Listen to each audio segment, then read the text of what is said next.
Hey, she wasn't fucking with me then. Nah, don't come around me acting brand new. Don't go like that. If you wasn't fucking with me then, keep it that same way. That's trill shit. When I was broke, I couldn't pull hoes. I wasn't stacking dough, I was a lame on the low. But you wouldn't fuck. What up, y'all? This is Trippin' with Trip. If you're new to the channel, man, go ahead and hit that subscribe button. Give a like, give a comment, man. Give me some feedback. Tell me what you think. Hey, for all my country cousins is back again. Hey, welcome back. We finna kick it. Today, I feel like Trippin' Prime. That's why you see the belt. But that's neither here nor there. Today, man, it's been on my mind the past, I'd say 2 days. I really feel some kind of way about it, and a lot of people just asked me what my take was on it, and I've just been seeing a lot of material and a lot of information and a lot of dialogue floating around this topic. And what the topic is parental alienation and deadbeat dads. So I know I talk a lot about my situation, particularly with me and my kids' moms. I'm speaking from a perspective of a dad that's trying to be in my children's lives. And I guess a lot of people wanted to see how I felt about dads who aren't. But for me in this channel and for the message that I'm trying to bring, I'm gonna make it gender neutral because I also understand and realize that it's not just dads who go through what I'm going through. There are women that go through that as well. And it's pretty messed up. So I wanna acknowledge the women that are going through that. It sucks that they're going through that. It sucks that a dude would do that. Like it's tragic and it's terrible that anybody would do that to a person that helped make a kid. Y'all went half on the kid, so how come it can't take both of y'all to raise it? So that's what we're gonna get into, parental alienation and deadbeat parents. So parental alienation, it's behaviors that a parent does to hurt or damage a relationship between a child and the other parent. And that looks like a multitude of things, man. It starts with, it can seem really minute at first. You'll know as it starts happening and as it starts coming to fruition. So they'll start demonizing you, bad mouthing you to your kids. They'll start making sure that you get disconnected with the kids. So for me, what I experienced personally with parental alienation was I bought my kids iPads so I could stay in contact with them. At one point in time, they had phones, but now the iPad never stayed charged. The phones are always dead. The kids are always busy, and you go to call the other parent, they're not answering, or they'll say, oh, they're doing this, and call them back later. You call back later, no response. A lot of this stuff is gonna be my personal experience. So with the independent thinking phenomenon, essentially what happens is the child will say something, and it'll be like, where you get that from? And their response will be, oh, myself, my brain.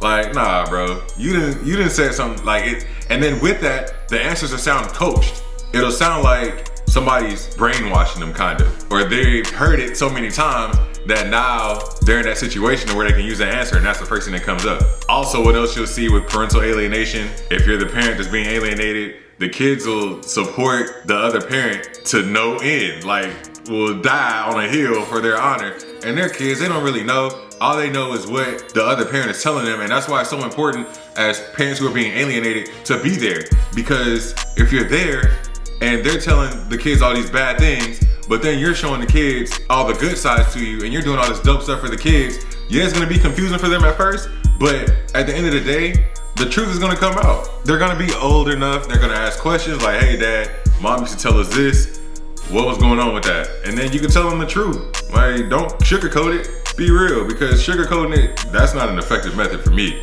Like, as soon as my kids get old enough and they ask me what happened, why didn't they see me for 2 years straight, or why didn't they see me for a year and a half, and why didn't they stay with me last summer? I'm telling the truth because that's my truth, and I'm not gonna lie to them. I want them to know the real. Some things that I do to combat parental alienation, you know, like I said, I pull up on them. Like right now, there is nothing, I cannot have my kids right now because I can't go to where they live because their mother is there. Now they started school. Now it's her parenting time again. And even in the summertime, she kept them at the house all day knowing good and damn well, I can't be nowhere near you.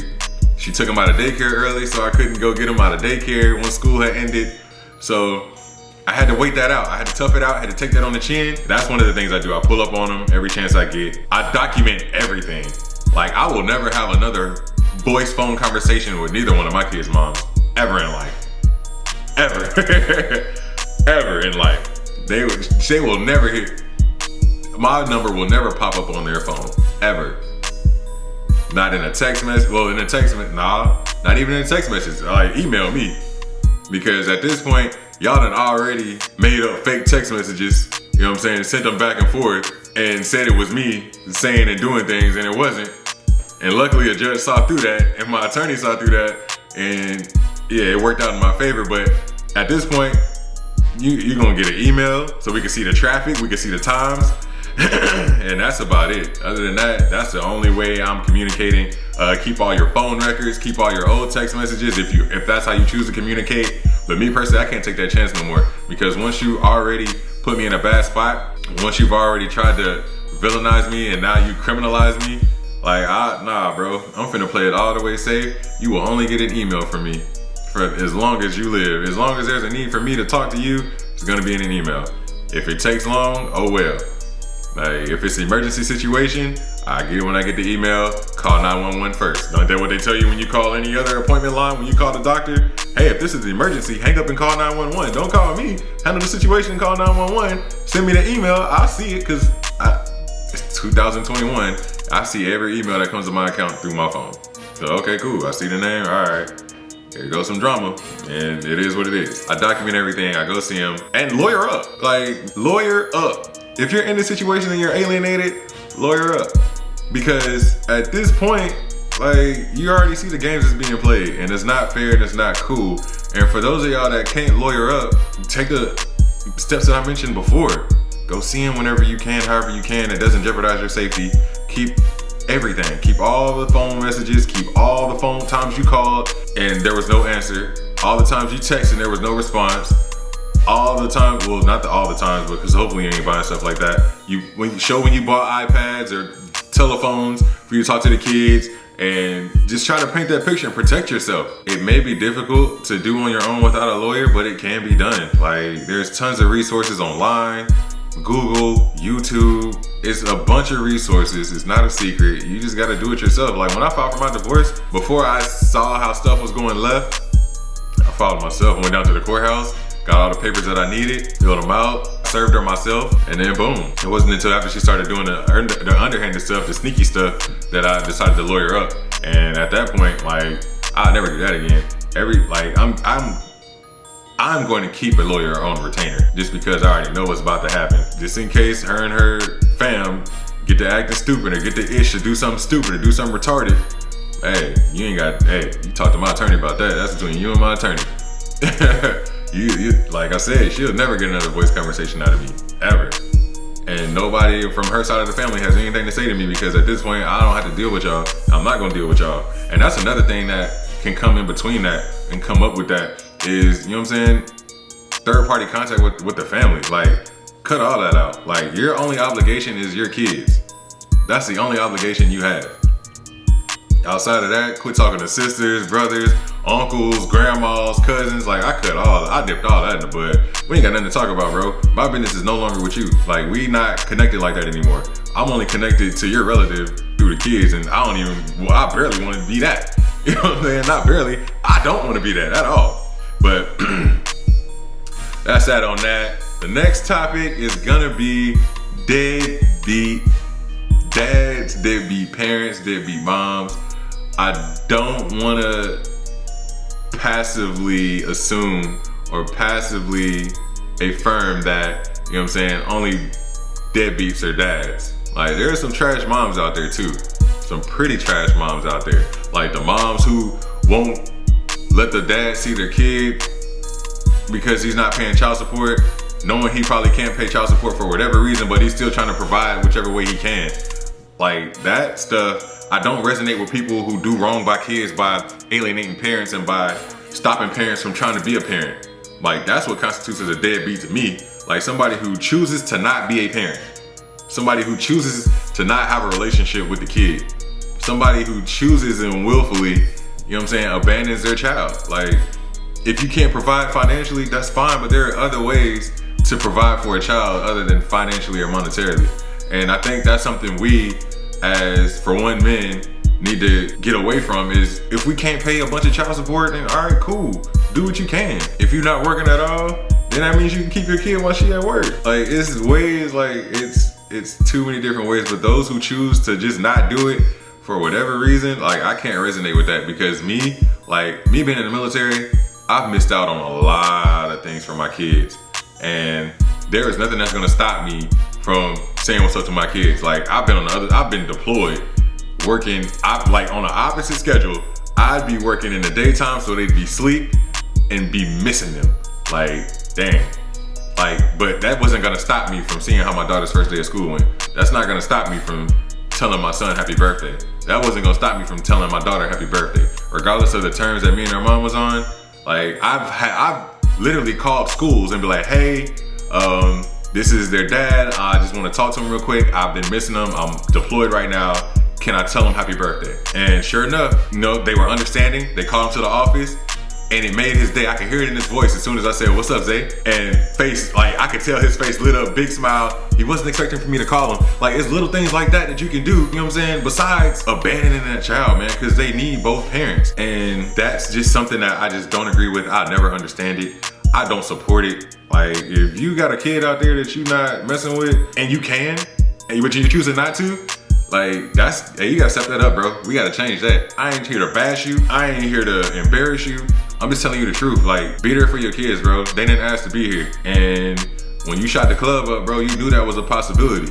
And when you didn't go by that plan B, again, you knew that was a possibility. That's my take on it. What else do I got? For the parents that are out there hiding kids and keeping kids away, man, that's selfish. You gotta think outside of yourself and think about the kid. Like, I got a kid right now that I can't see. Like, every time I've tried to see him, like I've actually flown cross country just to go see him, and all of a sudden, he turns into the busiest 5-year-old in America.